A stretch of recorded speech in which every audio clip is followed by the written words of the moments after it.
Hello guys, once again welcome back to your big guy channel. और इस video में हम बात करेंगे बहुत ही अच्छे फंक्शन सम एंड काउंट के बारे में, वो भी कंडीशन के साथ में। सम और काउंट कैसे काम करते हैं कंडीशन के साथ। अगर आपको बेसिकली सम और काउंट का फंक्शन मालूम है तो उसको इफ़ के साथ कैसे यूज़ करते हैं। तो शुरू करते हैं। सबसे पहले बात करेंगे सम की। बहुत ही सिंपल सम का फॉर्मूला अगर आपको नहीं आता है तो इक्वल सम, ब्रैकेट स्टार्ट करेंगे। कोई भी नंबर से आप या तो टाइप कर सकते हैं या पूरा रेंज को एक ही बार में आप सेलेक्ट कर सकते हैं और ब्रैकेट क्लोज कर दीजिए, एंटर कर दीजिए। सम का जो है टोटल आपका है वो यहाँ पे मिल गया है, जिसका जो टोटल है वो आपको यहाँ पे 510 मिल गया। और बेसिक शॉर्टकट और भी है, ऑल्ट के साथ अब इक्वल्स प्रेस करिए, आपको सेम सम का फॉर्मूला आपको यहाँ पे मिल जाएगा। ओके, इसको हटा देते हैं। अभी बात करेंगे सम इफ़ के बारे में, कंडीशन के साथ सम करने के। इक्वल्स सम इफ़, सबसे पहले आपको सेलेक्ट करना है रेंज, फिर क्राइटेरिया, फिर सम रेंज। सो आपको पहले सेलेक्ट कर लेना रेंज, मतलब जो डेटा आपको क्या क्या आपको टोटल क्या करना है, जो हम सम है वो क्या कर रहे हैं। उसके बाद में जो वो एक पर्टिकुलर चीज़ है जिसको आप सम करना चाहते हैं उसको सेलेक्ट कर लेंगे। या फिर आप चाहें तो टाइप भी कर सकते हैं डबल कोट्स के अंदर। एग्जांपल मैं आपको दिखा देता हूँ। डबल कोट्स के अंदर आप यहाँ पे अगर मैं लेमन्स लिखता हूँ, लेमन्स मैंने यहाँ पे डबल कोट्स के अंदर लिख दिया। अब मुझे चाहिए सम रेंज, मतलब ये डेटा का जो कंटेंट्स है, जो नंबर्स है वो किधर है, उस वहाँ से आपको रेंज सेलेक्ट करना है और ब्रैकेट क्लोज कर देना है। बहुत ही सिंपल है। और एंटर कर दीजिए। देखिए लेमन जो है 120 है, यहाँ पे अभी बनाना लिखा हुआ है लेकिन लेमन का डेटा इसलिए आया है क्योंकि हमने यहाँ पे लेमन लिखा है। हम यहाँ से लेमन को हटा के हम सेल का रेफरेंस भी डाल सकते हैं, तो ऐसे भी वो काम करेगा। यहाँ पे मैं सेल का रेफरेंस डाल दूंगा। ये देखिए 180 बनाना का टोटल आ चुका है। अब बात करेंगे सम इफ के बारे में। इक्वल्स, ये मल्टीपल कंडीशंस के लिए है और इसमें डिफरेंस ये है कि इसमें सबसे पहले आपको सम रेंज देना होता है। तो सबसे पहले आपको डेटा वो देना है जहाँ पे आपका नंबर्स है। उसके बाद में आपको क्राइटेरिया रेंज, पहले वाला रेंज सेलेक्ट कर लेना है।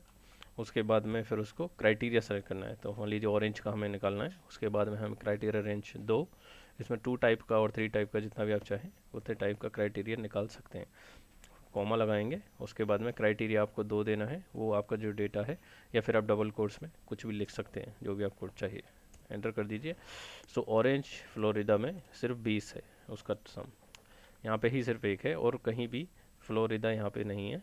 और अगर मैं इसको यहाँ से चेंज करूँगा, ये फ्लोरिडा को एग्जांपल ऑरेंज के सामने कॉपी कर दिया तो यहाँ पे 40 हो गया उसका सेम, ठीक है। 20 यहाँ पे, 20 यहाँ पे।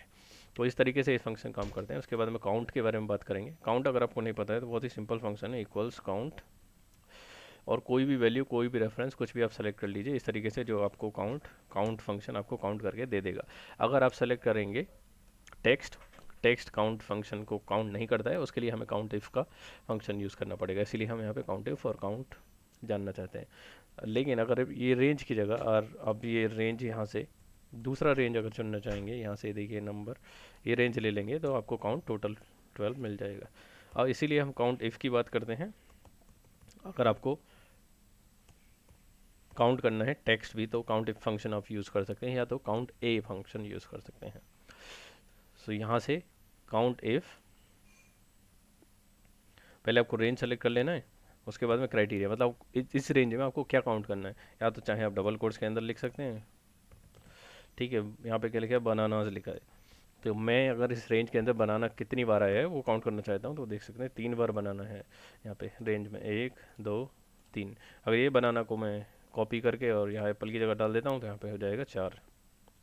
एक्चुअली मैं गलती से कट किया, उसको कॉपी करके यहाँ पे एक और डाल देता हूँ, अभी देखिए 4 हो गया यहाँ पे। इस तरीके से काउंट फंक्शन, अगर मल्टीपल क्राइटेरिया आपको यूज़ करना है काउंट के साथ तो वो कैसे कर सकते हैं। काउंट इफ्स लगाएंगे, टैब प्रेस कर सकते हैं। क्राइटेरिया रेंज, पहले आपको पहले वाला क्राइटेरिया रेंज ले लेना है और उसमें क्राइटेरिया में आपको क्या डबल कोट्स के अंदर लिख सकते हैं या फिर रेंज सेल सेलेक्ट कर सकते हैं अगर डेटा आपके पास सेल के अंदर है तो। एप्पल क्राइटेरिया रेंज 2 यहाँ पे मैंने लिख दिया, कॉमा। अब मुझे एप्पल कहाँ पे है, यहाँ पे एप्पल 2 जगह है। सो अगर आपको चाहिए कि ये उनमें उनका काउंट आपको चाहिए तो वो यहाँ पे सेकंड भी आप डबल कोट्स के अंदर लिख सकते हैं, फ्यूजी में, और ब्रैकेट क्लोज कर देंगे। तो एप्पल जो है फ्यूजी में एक ही बार है। यहाँ पे एप्पल है, एप्पल यहाँ पे भी है, लेकिन यहाँ पे हनी क्रिस्प है। सो इस तरीके से जो डेटा है वो आपके सामने आ गया। अगर आप यहाँ से इसको रेंज का सिलेक्शन देना चाहें वो भी दे सकते हैं, वो भी कोई प्रॉब्लम नहीं है। सेम ही फंक्शन काम करेगा। यहाँ से हमने ये सेलेक्ट कर लिया और लास्ट में यहाँ से ये सेलेक्ट किया और हम लास्ट में जाके यहाँ से हमने इसको सेलेक्ट कर लिया। तो अभी बेसिकली जो हमारे पास यहाँ पे डेटा ऑरेंज फ्लोरिडा वो 2 बार है, ये देखिए orange orange Florida orange Florida. इस तरीके से काउंट ए फंक्शन काम करता है।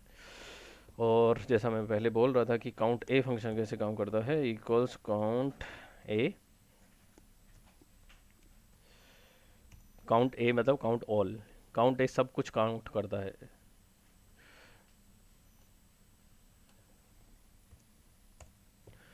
मैंने यहाँ पे टेक्स्ट और नंबर दोनों को काउंट करने के लिए सिलेक्शन दिया ये, तो यहाँ पे टोटल आया 3। तो इस तरीके से काउंट ए से भी आप यूज़ कर सकते हैं। अगर मैं आपको एक और कुछ डेटा यहाँ पे दिखाना चाहता हूँ, एक और फंक्शन होता है काउंट का जिसको बोलते हैं हम काउंट ब्लैंक, जो सिर्फ ब्लैंक सेल को काउंट करने के लिए काम आता है किसी भी दिए गए रेंज में।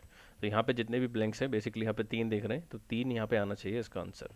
ये देखिए आंसर आया 3। अगर मैं इसमें भी कोई डेटा डाल देता हूँ एग्जांपल सेम डेटा, तो 2 रह गया यहाँ पे ब्लैंक, अभी एक ब्लैंक रह गया। अगर एक और डालेगा तो यहाँ पे कोई भी ब्लैंक नहीं है।